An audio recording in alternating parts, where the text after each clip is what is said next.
Assalamu alaikum friend and viewers. I hope all are fine. This is Mubashir Iqbal, legal lecturer, motivational speaker and communication skills trainer. आज का हमारा कानूनी topic है Pakistan penal code से related. इसके अंदर जो कि जैसे कि आपने थंबनेल के ऊपर देखा, एक ऐसा जुर्म जिसको करने की कोई सजा नहीं, उसी से मुतालिक आज हम डिस्कस करने के लिए जा रहे हैं। पाकिस्तान के अंदर एक ऐसा जुर्म भी पाया जाता है जिसको अगर आप करेंगे तो उसकी कोई सजा नहीं, लेकिन अगर आपने उसके करने की नीयत की, आप उसको नहीं कर सके या आप उसको पाए तकमील तक नहीं पहुंचा सके या आप उसको मुकम्मल नहीं कर सके, आपने नीयत तो की उस जुर्म को करने की, आपने प्लानिंग भी की, आप अटेम्प्ट करने की तरफ गए भी, उस जुर्म को करने की तरफ आपने कदम भी बढ़ाए, लेकिन वो जुर्म आप कर नहीं पाए और जुर्म करने से पहले आप पकड़े गए तो आपको सजा मिलेगी। अगर आपने वो जुर्म कर दिया तो फिर आपको कोई सजा नहीं।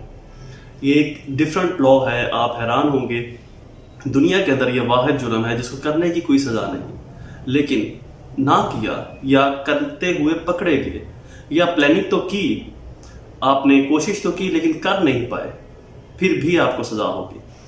जी हाँ, ये जुर्म है suicide, attempt of suicide. Pakistan penal code 325 Pakistan penal code section 325, attempt of suicide.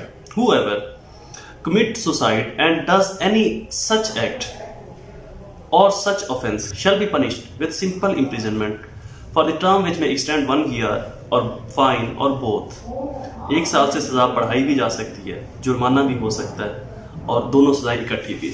तो लिहाजा अगर कभी आपका सुसाइड करने का प्लान बने, आप सुसाइड करना चाहो तो इसको पाए तकमील तक जरूर पहुंचाना। अगर आप सुसाइड करते हुए पकड़े गए या सुसाइड अटेम्प्ट तो किया लेकिन कंप्लीट नहीं कर पाए, तो फिर आपको 1 साल जेल की हवा तो खानी पड़ेगी, साथ में 20, 30, 50 हज़ार रुपये जुर्माना भी होगा और हो सकता है दोनों सजाएं इकट्ठी भी हो।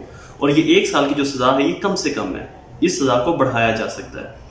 तो लिहाजा अगर सुसाइड का कभी प्लान बने, सुसाइड करना चाहो तो कभी भी उसको अधूरा मत छोड़ना, उसको मुकम्मल पाए तकमील तक पहुंचाना, ताकि आपको जो है वो सजा का सामना ना करना पड़े। बट फ्रैंकली स्पीकिंग, मेरी जो एडवाइस है, सुसाइड के बारे में सोचे भी ना। इन इस्लामिक लॉ, अभी मैं एक शरी लॉ पढ़ रहा था फिका हनफिया का, जिसके अंदर लिखा हुआ था डोंट डिस्ट्रॉय योर लिव्स, अपनी ज़िंदगी को ज़ाया मत करो। और कुरान पाक की भी एक आयत है कि अल्लाह ताला को सख्त नापसंदीदा तरीन कामों में से एक अमल है खुदकुशी करना, जिसकी माफ़ी ही नहीं है। इसी के मुतालिक अगर आपको एक मैं अहादीस से हवाला दूं तो एक गज़वा के अंदर नबी पाक सल्लल्लाहु अलैहि वसल्लम ने हज़रत अली रज़ी अल्लाह ताला अन्हु करमुल्लाह वजह को फरमाया कि वो जो शख्स देख रहे हो ना, इस शख्स ने दोज़ख में जाना है। हज़रत अली ने फरमाया या रसूल अल्लाह, इस शख्स तो इतनी बहादुरी से लड़ रहा है, तो फिर ये दोज़ख में कैसे जाएगा? मतलब इतना दिलेर, इतना शुजात, इतना बहादुरी वाला ये सिपाही है, मुजाहिद है। नबा ने फरमाया कि लड़ तो बहादुरी से रहा है, लेकिन एक ऐसा गुनाह कर जाएगा जो नाकाबिले माफ़ी होगा। इसी असना में कुछ देर के बाद हज़रत अली क्या देखते हैं कि वो शख्स जख्मों से चूर एक जगह के ऊपर पड़ा है और तड़प रहा है, उसकी पूरी बॉडी ऐसे तड़प रही है। वो अल्लाह ताला से मौत मांग रहा है। अल्लाह ताला से मौत मांगना भी गुनाह है, ये भी एक जुर्म है, ये भी एक गुनाह है। एनीवे, उससे वो तकलीफ बर्दाश्त नहीं हुई, उससे वो शिद्दत जो दर्द की थी, जो उसके पूरे जिस्म के ऊपर तलवारों के जख्म लगे हुए थे, सर पे, फेस पे, पूरी बॉडी के ऊपर छलनी हुआ पड़ा था जिस्म उसका तलवारों के जख्म से, नेज़ों के तीरों के जख्म से। इवेंचुअली उस शख्स ने अपनी तलवार न्याम से निकाली और अपना सर कलम कर लिया, अपने हाथ से खुदकुशी कर ली। तो हज़रत अली ने नबी पाक को वो सारा माजरा जाकर सुनाया, तो नबी पाक सल्लल्लाहु अलैहि वसल्लम ने फरमाया कि मैंने तुम्हें कहा था ना, ये शख्स जहन्नम की आग बनेगा, क्योंकि खुदकुशी एक ऐसा गुनाह है जिसको माफ़ी नहीं मिल सकती, जिसको माफ़ नहीं किया जा सकता। तो लिहाजा खुदकुशी करके अपनी, अपने घर वालों की, अपने से जुड़े लोगों की ज़िंदगियों को ख़राब मत करें। ज़िंदगी अल्लाह ताला की बहुत बड़ी और नायाब नेमत है, इसको ऐसे वेस्ट मत करें, ऐसे डिस्ट्रॉय मत करें, अपनी ज़िंदगी को ऐसे स्पॉइल ना करें।